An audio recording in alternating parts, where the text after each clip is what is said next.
നമസ്കാരം. മലയാളി വാർത്ത ഇൻസൈഡിലേക്ക് സ്വാഗതം. വീണ വിജയനെ വിളിച്ചു വരുത്തിയിട്ടുണ്ട് ഇ ഡി. വീണ വിജയനെ റെയ്ഡ് നടക്കുന്ന തിരുവനന്തപുരത്തെ ആ ബാങ്കിലേക്കാണ് ഇ ഡി വിളിച്ചു വരുത്തിയിരിക്കുന്നത്.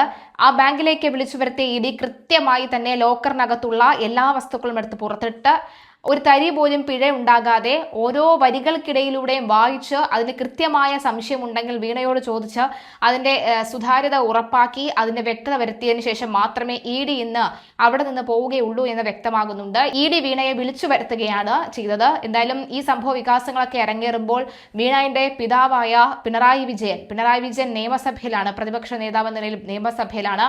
ഇന്ന് നിയമസഭയെ സംബന്ധിച്ച് നോക്കുകയാണെങ്കിൽ വി ഡി സതീശൻ മുഖ്യമന്ത്രിയായി വന്നതിന് ശേഷം അല്ലെങ്കിൽ UDF സർക്കാർ അധികാരത്തിലേറിയതിനു ശേഷമുള്ള ആദ്യത്തെ ബഡ്ജറ്റാണ്.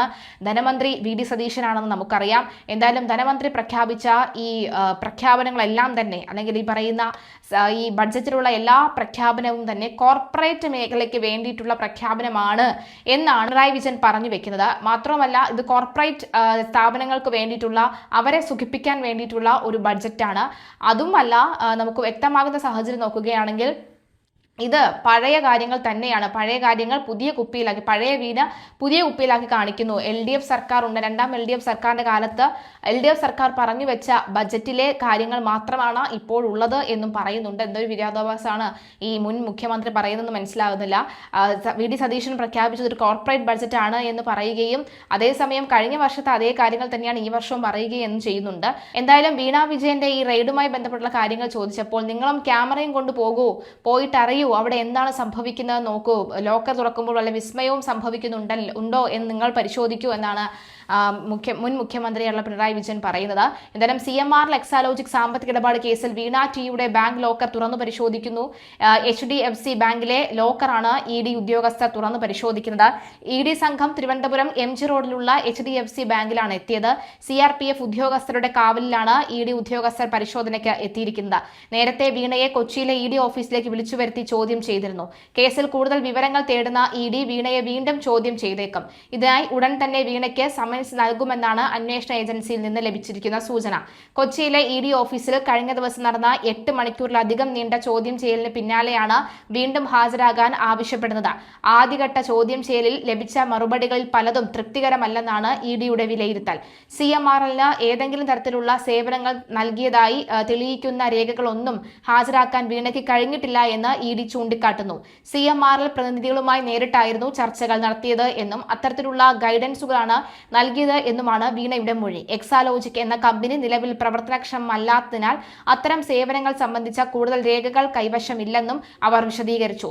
എന്നാൽ ഇല്ലാത്ത സേവനത്തിനാണ് പണം കൈമാറിയത് എന്ന സീരീസ് ഫോർ ഇൻവെസ്റ്റിഗേഷൻ ഓഫീസിന്റെ കണ്ടെത്തലുകളെ ശരിവെക്കുന്ന നിഗമനത്തിലേക്കാണ് ഇ ഡിയും നീങ്ങുന്നത്.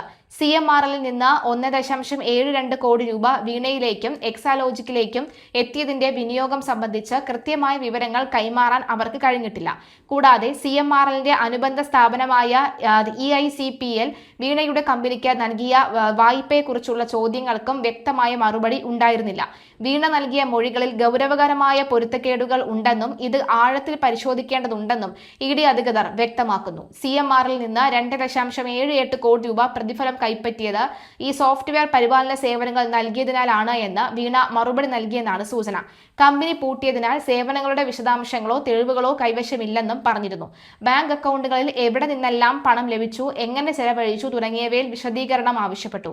പലതിനും വ്യക്തമായ മറുപടി ലഭിച്ചില്ലെന്നും വിവരമുണ്ട്. കേസുമായി ബന്ധപ്പെട്ട് SFIO തയ്യാറാക്കിയ കുറ്റപത്രത്തിലെ അനുബന്ധ രേഖകൾ ഉടൻ തന്നെ ഇ ഡിക്ക് ലഭ്യമാകും. ഈ രേഖകൾ കൂടി പരിശോധിച്ച ശേഷമായിരിക്കും വീണയെ വീണ്ടും വിശദമായി ചോദ്യം ചെയ്യുക. ഇതിനോടകം തന്നെ CMRLന്റെ ജോയിന്റ് MD ശരൺ കർത്ത, ഡയറക്ടർ ജയ കർത്ത, ഷിബി കർത്ത എന്നിവരെ ഇ ഡി ചോദ്യം ചെയ്തിട്ടുണ്ട്. വരും ദിവസങ്ങളിലും കൂടുതൽ CMRL ഉദ്യോഗസ്ഥരെ വിളിപ്പിക്കാനാണ് അന്വേഷണ സംഘത്തിന് തീരുമാനമെന്നാണ് വിവരം. സംസ്ഥാന സർക്കാരിന്റെ പുതിയ ബജറ്റിന്റെ കാർഷിക മേഖലയെയും പരമ്പരാഗത വ്യവസായങ്ങളെയും പൂർണ്ണമായി അവഗണിച്ചു എന്നാണ് പ്രതിപക്ഷ നേതാവ് പിണറായി വിജയൻ പറയുന്നത്. റബ്ബർ, കശുവണ്ടി, നെല്ല് തുടങ്ങിയ കാർഷിക മേഖലയ്ക്ക് യാതൊരു ആശ്വാസവും നടപടികളും ബജറ്റിൽ പ്രഖ്യാപിച്ചിട്ടില്ല. മുൻ സർക്കാർ നടപ്പിലാക്കിയ ക്ഷേമ വികസന പദ്ധതികളിൽ നിന്ന് പിന്നോട്ട് പോകുന്ന സമീപനമാണ് പുതിയ ബജറ്റിലുള്ളത്. അതിദാരിദ്ര്യ നിർമ്മാർജ്ജനത്തിനുള്ള തുടർ നടപടികളെക്കുറിച്ച് ബജറ്റിൽ യാതൊരു പരാമർശവും ഇല്ലെന്നും പിണറായി പിണറായി പറഞ്ഞു. പഴങ്ങളിൽ നിന്ന് മദ്യം ഉൽപ്പാദിപ്പിക്കാൻ ചെറുകിട മേഖലയെ അനുവദിക്കുന്നതിന് പകരം വൻകിട മദ്യ കമ്പനികൾക്ക് അനുകൂലമായ തീരുമാനങ്ങളാണ് ബജറ്റിലുള്ളത്.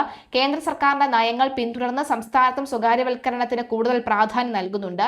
അതുപോലെ തന്നെ rare earth critical minerals corridor mission സമുദ്ര തുടങ്ങിയ പദ്ധതികളിലൂടെ ഖനനവും തീരദേശവും സ്വകാര്യ മേഖലയ്ക്ക് തുറന്നു കൊടുക്കാനുള്ള നീക്കങ്ങൾ നടക്കുകയാണെന്നും പിണറായി പറഞ്ഞു.